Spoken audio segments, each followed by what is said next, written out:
नमस्कार विद्यार्थी मित्रांनो, आज आपण मॅथ्स पार्ट 1 मधला फर्स्ट टॉपिक सेट हा सुरू करणार आहोत. यामध्ये मी तुम्हाला आधी सेट म्हणजे काय आणि त्यानंतर सेटच्या काही बेसिक कन्सेप्ट सांगणार आहे. मग आपण या टॉपिकची प्रॅक्टिस सेट 1.1 सॉल्व्ह करणार आहोत. तर चला सुरू करूया. तर व्हॉट इज सेट? सेट म्हणजे नेमकं काय? Set is a well defined collection of distinct objects or element. आता हे बघा, समजून घ्या डेफिनेशन मधूनच. Set is a well defined collection आहे. कसलं कलेक्शन आहे? Distinct objects or elements. म्हणजे काय? सेट हा कलेक्शन आहे. कसलं? डिस्टिंक्ट ऑब्जेक्ट्स किंवा एलिमेंट. आता डिस्टिंक्ट म्हणजे काय? युनिक. युनिक किंवा वेगळं. काय? ऑब्जेक्ट म्हणजे युनिक ऑब्जेक्टचं कलेक्शनला आपण सेट असं म्हणतो. म्हणजे काय आहे? एक्झाम्पल्स मधून बघू. Set of vowels in English alphabet. आता वोवेल्स इन इंग्लिश अल्फाबेट्स कोणते कोणते असतात? ए, ई, आय, ओ, यू.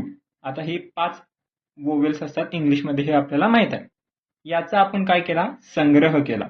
संग्रह म्हणजे काय केला? आपण याचा कलेक्शन केलं. हे ए 2 वेळा रिपीट झाले काय? नाही, एकदाच झाले. म्हणजे ए या कलेक्शन मध्ये फक्त एकदाच आले. त्यामुळं हा आपण याला काय म्हणतो? सेट म्हणतो. सेट म्हणजेच काय? वेल डिफाइंड कलेक्शन ऑफ, कलेक्शन म्हणजे संग्रह, ऑफ डिस्टिंक्ट. डिस्टिंक्ट म्हणजे युनिक किंवा वेगळं. कशाचं? ऑब्जेक्ट्स किंवा एलिमेंट्स. आता अजून एक्झाम्पल बघा. Set of days in a weak. आता डेज कोणते कोणते असतात वीकमध्ये? Sunday, Monday, Tuesday, Wednesday, Thursday, Friday आणि सॅटर्डे. हे संडे 2दा रिपीट झाले काय? नाही, एकदाच झाले. मंडे एकदाच झाले. म्हणजे हे सगळे एकदाच झाले. म्हणजे युनिक आहेत हे या कलेक्शन मध्ये. आणि हे काय आहे? कलेक्शन आहे. म्हणजेच काय आहे? हे सेट आहे. Set of days, days in a वीकचा सेट आहे हा. आता आपण सेट लिहिताना थोडी असे स्टँडर्ड्स असतात, ते पाळायचे असतात. आता ते काय काय असतात? Generally name of set is given using capital letters. म्हणजे सेटचं आपण नाव लिहिताना कायम कॅपिटल लेटर्सनं लिहितो. जसे की capital A, capital B, capital C, असं झेड पर्यंत तुम्ही लिहू शकता. आणि members or elements of set म्हणजे जे असतात मेंबर्स, ते स्मॉल लेटर्सनं लिहितो आपण. एवढी फक्त बेसिक गोष्ट आहे, ही फक्त लक्षात ठेवायची. बरं, आता सेट जे आहे ते 2 पद्धतीने लिहितात. म्हणजे सेट चे मेथड्स ऑफ रायटिंग सेट म्हणजे सेट लिहिण्याच्या 2 पद्धती. तर कोणती कोणती? पहिली आहे लिस्टिंग ऑर रोस्टर मेथड. मग लिस्टिंग ऑर रोस्टर मेथड म्हणजे काय आहे? In this method we write all elements in curly brackets. म्हणजे काय आपण लिहितो? असं कर्ली ब्रॅकेट्स हे यामध्ये लिहितो. पुढे काय लिहिलंय? Each element is written only once. म्हणजे प्रत्येक एलिमेंट एकदाच लिहिला जातो. आणि अँड सेपरेटेड बाय कॉमाज. कॉमानं सेपरेट केला जातो. The order is not important. म्हणजे ऑर्डर इम्पॉर्टंट आहे का? नाही. म्हणजे संडे मंडे ट्यूजडेच्या ऐवजी वेनसडे संडे मंडे ट्यूजडे असं लिहिला तरी चालतं. तरी हा सेट म्हटला जातो. Order is not important but necessary to write all elements in set. Order important नाही आहे, पण तुम्ही संडे मंडे हे सॅटर्डे पण म्हणजे सगळे 7 पैकी 7 वार लिहिणं महत्वाचं आहे. मंडे पासून सुरू करा किंवा संडे पासून करा किंवा वेनसडे पासून करा. ऑर्डर इम्पॉर्टंट नाही आहे. बरं, मग आता लिस्टिंग किंवा रोस्टर मेथड मध्ये आपण सेट कसा लिहितो? आता एक्झाम्पल बघू. Set of odd numbers between 1 to 10. आता 1 to 10 पर्यंत ऑड नंबर्स कोणते आहेत? 3, 5, 7 आणि 9. मग कसं लिहितो? सेट लिहायची पद्धत कशी आहे? जनरली सेट हा कॅपिटल लेटर्सने लिहिला जातो. तर आता हे आहे capital letter A. A is equal to कसं लिहायचं असतं? लिस्टिंग मेथडमध्ये कर्ली ब्रॅकेट्स यूज करतो आपण. कर्ली ब्रॅकेट यूज करतो म्हणजे हे असेही कर्ली ब्रॅकेट वापरले. त्यानंतर काय आहे? इच एलिमेंट रिटर्न ओनली वन्स. म्हणजे काय लिहिलो आपण? 3 एकदा लिहिलो, 5 एकदा लिहिलो, 7 एकदा लिहिलो आणि 9 एकदा लिहिलो. आणि काय आहे? Separated by commas. म्हणजे आपण हा मध्ये कॉमा फक्त दिला. असंही लिहू शकता. किंवा ए इज इक्वल टू 7, 5, 3, 9 असं लिहिला तरी चालतं. कारण की का? Order is not important but काय आहे? नेसेसरी काय आहे? To write all elements of set. म्हणजे हे चारीच्या चारी एलिमेंट्स किंवा नंबर्स जे आहेत ऑड नंबर्स बिटवीन 1 to 10 हे लिहिणं कंपल्सरीच आहे. पुढचं एक्झाम्पल बघा. Set of characters in word remember. आता A is equal to capital A लिहितो कारण की आपण तसा एक स्टँडर्ड असतो सेट लिहायचा. कॅपिटल ए म्हणजे सेटचं नाव झालं, इज इक्वल टू. आता लिस्टिंग मेथडमध्ये कसं लिहितो आपण, कर्ली ब्रॅकेट्स वापरतो. हे कर्ली ब्रॅकेट्स वापरलं. आता रिमेंबर मध्ये काय काय कॅरेक्टर्स आहेत बघा. आर आहे लिहिला, आर लिहिला. ई हाय, ई लिहिलं. एम हाय, एम लिहिलं. परत ई आहे. पण हे बघा इथं काय लिहिलं, each element is written only once. म्हणजे एक कॅरेक्टर जो आहे किंवा जो एलिमेंट आहे तो एकदाच लिहिला जातो. ई आपण याच्या आधी लिहिलेला आहे, त्यामुळं पुन्हा एकदा ई आपण इथे लिहिणार नाही. पुढं काय आहे, एम आहे, एम आलाय, त्यामुळे पुन्हा एकदा लिहू शकत नाही. बी नाही आला, मग बी लिहा. ई आलाय, आर आलाय, त्यामुळं A is equal to R E M. हा एवढाच हा सेट आहे. आणि ही होती लिस्टिंग ऑर रोस्टर मेथड म्हणतात. आता पुढची आहे rule or set builder form. आता हा कसा असतो बघू. Rule or set builder form. In this method, we do not write list of elements, but write a general element using variable followed by vertical line and write property of variable. बरं, आता इथं काय लिहिलं ते समजून घ्या. In this method, we don't write list of elements. म्हणजे मगाशी कसं आपण लिस्ट लिहित होतो, जसं की आपण असं कर्ली ब्रॅकेट वापरत होतो, 1, 2, 3 असं आपण असं लिहित होतो. पण यात तसं लिहायचं नसतं. कसं लिहायचं असतं, we write general element. General element म्हणजे एक्स घ्या, वाय घ्या, काही घ्या.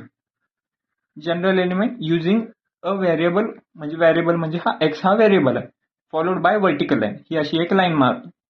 And write property of variable. आणि प्रॉपर्टी आता ही जी तुम्हाला दिसायली ही आहे याची प्रॉपर्टी. आता काय आहे समजून घ्या. आता एक्स म्हणजे हा आहे जनरल व्हेरिएबल. काय आहे, सच दॅट, म्हणजे असे रीड कसं करायचं असतं. आता हे X such that X belongs to N. आता एन म्हणजे काय, नॅचरल नंबर. आता हे तुम्हाला जरा कळलं नसेल तर पुढे हा लगेच समजून जातो. X belongs to N, comma X हा एक, एन म्हणजे काय, नॅचरल नंबर. आता नॅचरल नंबर कोणते कोणते, 1 पासून पॉझिटिव्ह इन्फिनिटी पर्यंत. आता एक्स हा 1 ते 10 मध्ये लाय करतो, ही आहे याची प्रॉपर्टी. म्हणजे 1 ते 10 मध्ये असणारे नॅचरल नंबर्स कोणते, 2, 3, 4, 5, 6, 7, 8, 9. आता हे आहे तुम्हाला माहित आहे. मग ही एक लिहिण्याची पद्धत आहे. आणि हे कसं वाचलं जातं, set A is set of all x. Set A is set of all x, म्हणजे एक्स हा सेट ऑफ ऑल एक्स आहे. सच दॅट म्हणजे ही लाईन म्हणजे सच दॅट असं वाचलं जातं. X is natural number, x हा नॅचरल नंबर आहे. बिटवीन 1 and 10, बिटवीन एक्स हा 1 ते 10 पर्यंत लाय करणारा नॅचरल नंबर आहे. चला पुढचं एक्झाम्पल बघू. B is equal to X such that. X is a general variable such that. ही लाईन म्हणजे लाईनला कसं वाचायचं असतं, सच दॅट असं वाचायचं असतं. X such that X is a prime number between 1 and 10. आता प्राईम नंबर 1 and 10 मध्ये कोणते कोणते, 2, 3, 5, 7. आता हे आहे तुम्हाला माहित आहे. ही आहे रूल किंवा सेट बिल्डर फॉर्म. यामध्ये आपण असं लिहितो, x such that X is prime number between 1 and 10. आता 1 and 10 मध्ये लाय असणारे कोणते प्राईम नंबर्स आहेत ते लिहायचे आपण. कोणते आहेत, 2 आहे, 3 आहे, 5 आहे, 7 आहे. मग ही आहे रूल किंवा सेट बिल्डर फॉर्म, याला म्हणतात. यात आपण कसं वापरतो, एक जनरल एलिमेंट लिहितो, त्याला एक पुढं अशी एक लाईन देतो, वर्टिकल लाईन, त्याला आपण सच दॅट असं रीड करतो आणि त्यानंतर त्या व्हेरिएबलची प्रॉपर्टी लिहितो. आता यात if A is element of set ए, जर एक स्मॉल ए म्हणजे काय, एलिमेंट असतं. आता जर तो स्मॉल ए एलिमेंट असेल सेटचं, then we write A belongs to, म्हणजे हे असा जो हा सिम्बॉल आहे, हे बघा हा वाला, याचा अर्थ काय आहे, बिलॉंग्स टू. म्हणजे काय, if a small a is element of set capital A, then we write small a belongs to capital. आणि जर नसेल तर if it's not element of set A, then we write हे बिलॉंग्स टू साईनला फक्त एक अशी रेश मारतो, म्हणजे small a not belongs to set A. आता आपण याची प्रॅक्टिस सेट करू. बरं, आता आपण प्रॅक्टिस सेट 1.1 सॉल्व्ह करणार आहोत. आता यात पहिला क्वेश्चन काय आहे, write in roster form. Roster form मध्ये आपल्याला जो क्वेश्चन दिलाय तो लिहायचा आहे. रोस्टर फॉर्म मध्ये आपण कसं लिहितो, पहिला नाव देतो, त्यानंतर इज इक्वल टू, त्यानंतर कर्ली ब्रॅकेट देतो आणि त्यानंतर मध्ये जे बी एलिमेंट्स आहेत ते लिहितो आणि त्यांना सेपरेटेड बाय कॉमाज करतो. आता इथे काय लिहिलंय, क्वेश्चन काय आहे, set of even natural number. आता नॅचरल नंबर्स कोणते असतात, 1 पासून सुरू होतात ते पॉझिटिव्ह इन्फिनिटी पण 1 2 3 4 5 6 असे.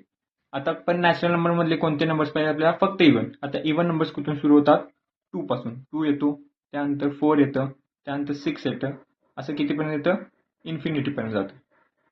झालं. पुढचा क्वेश्चन काय, set of even prime number from 1 to 50. आता इवन प्राईम नंबर 1 to 50 मध्ये कोणते आहेत, प्राईम नंबर्स आधी कोणते आहेत, प्राईम नंबर्स आहेत 2 3 5 7. आता यात इवन प्राईम नंबर कोणता आहे, 2, त्यामुळे फक्त आपण इथं 2 लिहिणार आहोत. इथं कॉमा देणे इम्पॉर्टंट आहे, इथं फक्त एकच एलिमेंट आहे त्यामुळे आपण कॉमा दिला नाही तरी चालतो.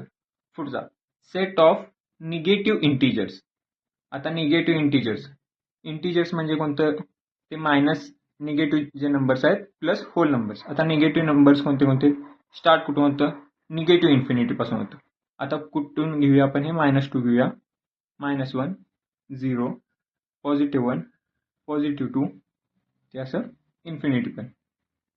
मग हे झालं. आता तुमचं इथं कॉमा देणं इम्पॉर्टंट आहे कारण की इथं मल्टिपल नंबर ऑफ एलिमेंट्स आहेत. पुढं 7 बेसिक साऊंड्स ऑफ सारेगमा. आता सारेगमाचा कोणता आहे, सा रे गा म प ध नी आणि सा. आता हे 1 2 3 4 5 6 7 हे 6 रिपीट व्हायले म्हणून हा 6 येणार का, नाही येणार. आणि हे curly bracket close. 7 basic sounds of Saregama कोणते कोणते, सा रे ग म प ध नी. 6 येत नाही कारण की हा रिपीट झाला तर की नाही हा सेट ची डेफिनेशन फॉल्स होते. बरं, पुढं सिम्बॉल स्टेटमेंट टू वर्ड्स. आता हे जो आहे हे रिप्रेझेंटेशन सिम्बॉलिक मध्ये आहे. आता याला स्टेटमेंट वर्ड्स मध्ये आपल्याला लिहायचं. तर आता याला आपण कसं लिहितो, मगाशीच आपण पाहिलं आहे की if A is element of set A then we write small a belongs to capital A. आता यात काय लिहिलं आहे की 4/3 बिलॉंग्स टू क्यू. मग आपण काय लिहिणार, 4/3 इज एलिमेंट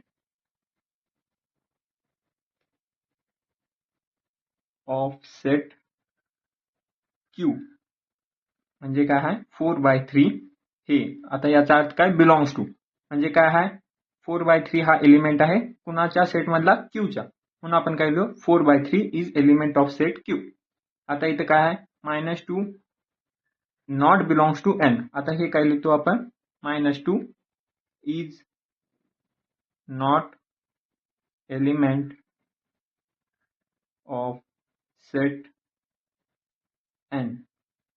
आता हे P is equal to capital P म्हणजे हा सेटचं नाव आहे, is equal to curly brackets मध्ये. आता हा कोणता फॉर्म आहे हे कमेंट करा तुम्ही, small p such that P is an odd number. आता याची लिहायची पद्धत काय आहे, मग अशीच आपण पाहिलो इथं, सेट ए इज, आता हेच बघा, set A is a set of all x such that X is a natural number between 1 to 10. आता हे असं लिहिलेलं आहे. आपण आता याच पद्धतीनं इथंही लिहू. कसं लिहिणार,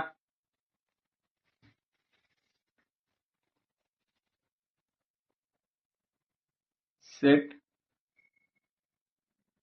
P इज, काय लिहिले बघा,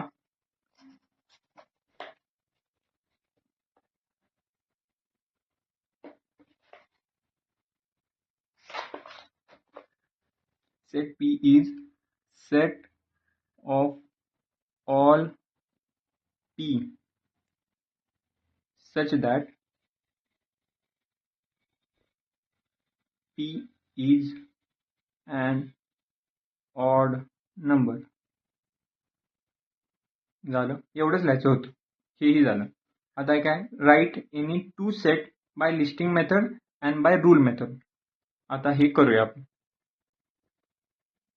आता यात आपल्याला 2 सेट बाय लिस्टिंग मेथड आणि रूल मेथड लिहायला सांगितलं. क्वेश्चन नंबर 3 यात तुम्ही डायरेक्ट हे लिहू शकता.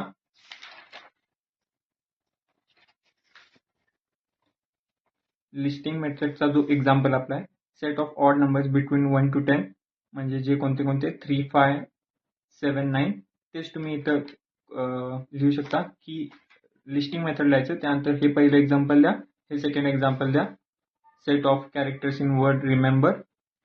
आणि त्यानंतर रूल मेथडमध्ये लिहा हा पहिलावाला A is equal to small X such that small X belongs to N, आणि हे लिहा. आणि त्यानंतर हे सेकंड वाला लिहा.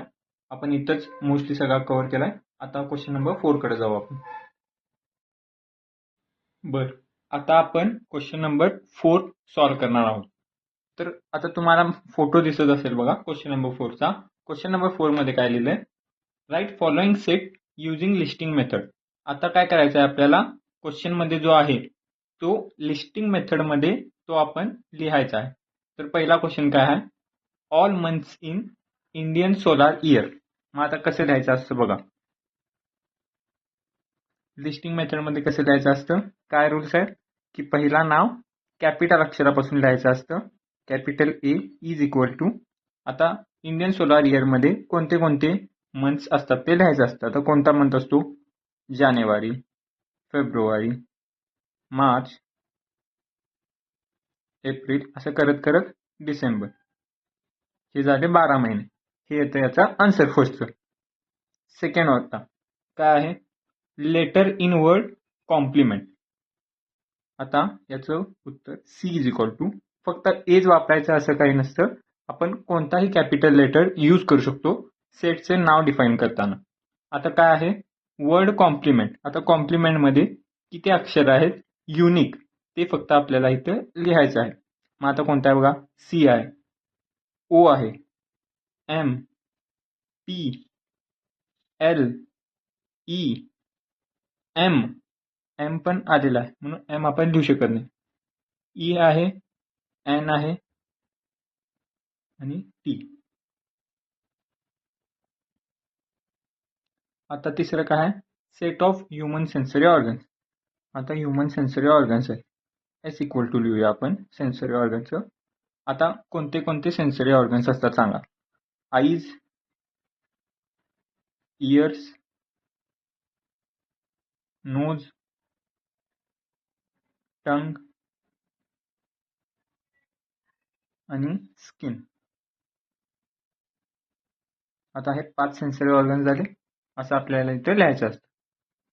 चौथा क्वेश्चन काय आहे, प्रायमरी नंबर्स फ्रॉम 1 to 20. आता P is equal to, P for primary, कोणते कोणते आहेत, फ्रॉम कुठून ते कुठे लिहायचं आहे, 1 पासून 20 पर्यंत. आता कोणता आहे, 2, 3, 5, 7, 11, 13, 17, 19. हे झाले फिफ्थचा क्वेश्चन. फक्त एवढंच करायचं तुम्हाला, सेटचं नाव द्यायचं आहे. लिस्टिंग मेथडमध्ये रूल्स काय आहेत, नाव द्या, इज इक्वल टू लिहा, कर्ली ब्रॅकेट्स द्या, एलिमेंट्स लिहा, आणि लिहिताना फक्त त्यांच्यामध्ये कॉमा फक्त द्यायचे. आता हे एलिमेंट्स काय असू शकतात, नंबर्स असू शकतात, ऑब्जेक्ट असू शकतात. म्हणजे हे ऑब्जेक्ट्स आहेत. एलिमेंट काय आहे, नंबर आहे, इथे हे सेन्सरी ऑर्गन्स आहेत, इथं कॅरेक्टर्स आहेत, इथं मंथ्स आहेत. आता पुढचं काय, name of continents of world. आता सी इक्वल टू, कॉन्टिनेंट कोणते कोणते आहेत, Asia, Australia, north America, south America, Europe,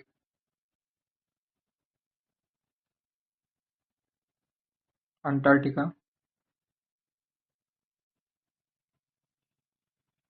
आणि आफ्रिका. झाले, हा झाला क्वेश्चन नंबर 4. आता क्वेश्चन नंबर 5 काय आहे आपण लिहूया. क्वेश्चन नंबर 5 मध्ये काय सांगितलंय, राईट युजिंग रूल मेथड. आता क्वेश्चन तुम्हाला स्क्रीनवरती दिसत असेल बघा, आता तो आपल्याला कसं लिहायचा आहे, रूल मेथडनं लिहायचा आहे. मग आता पहिलं काय आहे, ए इज इक्वल टू 1 4 9 16 असं 100 पर्यंत दिलं. आता हे काय आहे, हे आहेत स्क्वेअर्स. आपण जर बघितले तर आपण काय लिहू शकतो रूल मेथडमध्ये, हे लिहायचा कसा आहे फॉर्म्युला, की ए इज इक्वल टू लिहायचं, कर्ली ब्रॅकेट लिहायचं, त्यानंतर एक जनरल व्हेरिएबल द्यायचं. आता एक्स लिहू आपण, एक्स सच दॅट, एक्स काय आहे, एक्स काय आहे, स्क्वेअर आहे. कुणाचा, किती ते किती percent, x is a square of numbers from 1 to 10 असं लिहिला तरी चालतं, तुम्हाला फुल मार्क्स भेटणार. काय आहे, एक्स हा स्क्वेअर आहे नंबर्सचा, कुठून ते कुठून नंबर्स आहेत ते 1 to 10 पर्यंत जे नंबर्स आहेत त्यांचा एक्स हा स्क्वेअर आहे. बरं,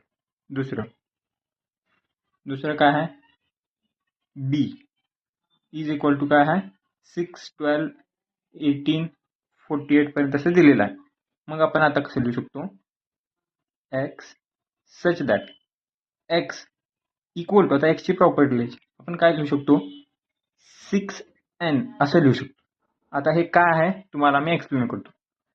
जर आपण n ची व्हॅल्यू ही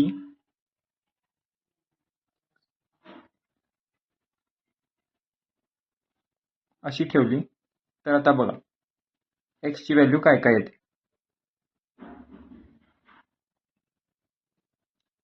हे वेर आहे, वेर लिहिला नाही तरी चालतं, तुम्ही असं कॉमा दिला तरी चालतं स्टार्टिंगला. हे बघा, x हा जनरल व्हेरिएबल आहे such that x is equal to 6n आहे, म्हणजे x ची व्हॅल्यू आहे 6n. आता n काय काय आहे, n ची व्हॅल्यू काय 1 पासून 8 पर्यंत. आता n ची व्हॅल्यू जर 1 असेल कन्सिडर करा तर उत्तर काय येतं, x इज इक्वल टू 6 येतं. बरं, पुढं काय येतं, n इक्वल टू 2 आलं तर x is equal to 6 into 2, 6 2 जा 12. त्यानंतर असं करत करत गेला, n ची व्हॅल्यू 8 धरला तर काय होतं, 6 8 जा 48, त्यामुळे x ची व्हॅल्यू 48 येते. त्यामुळं हे सगळे सेट बी कव्हर करतं. आता तिसरं काय आहे बघा, सी इक्वल टू स्माइल दिले. मग आपण काय लिहू शकतो, X such that X is a character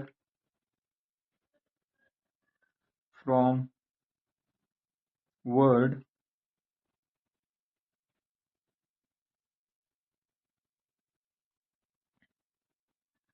smile.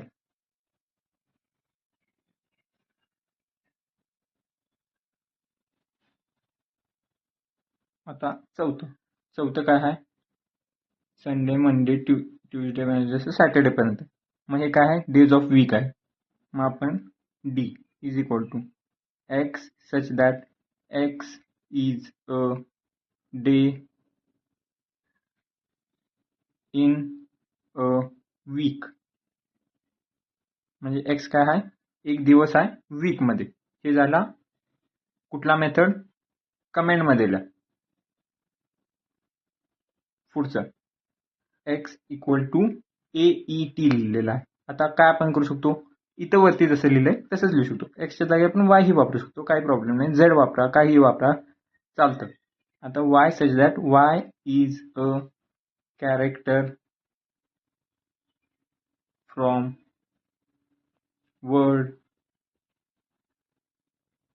तुम्ही इथं AET लिहा किंवा EAT लिहा किंवा TAE लिहा, काहीही लिहा चालतं. आपण TAE असे लिहिलं किंवा काहीही वर्ड अर्थ नसला तरी चालतो, त्यातला हा एक जनरल व्हेरिएबल आहे असं याचा अर्थ होतो.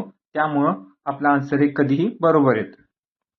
जर मित्रांनो हे आता हे पूर्ण एक्सरसाइज कंप्लीट झाली आहे. जर तुम्हाला हा व्हिडिओ आवडला असेल तर नक्की शेअर करा, सबस्क्राईब करा चॅनलला. धन्यवाद.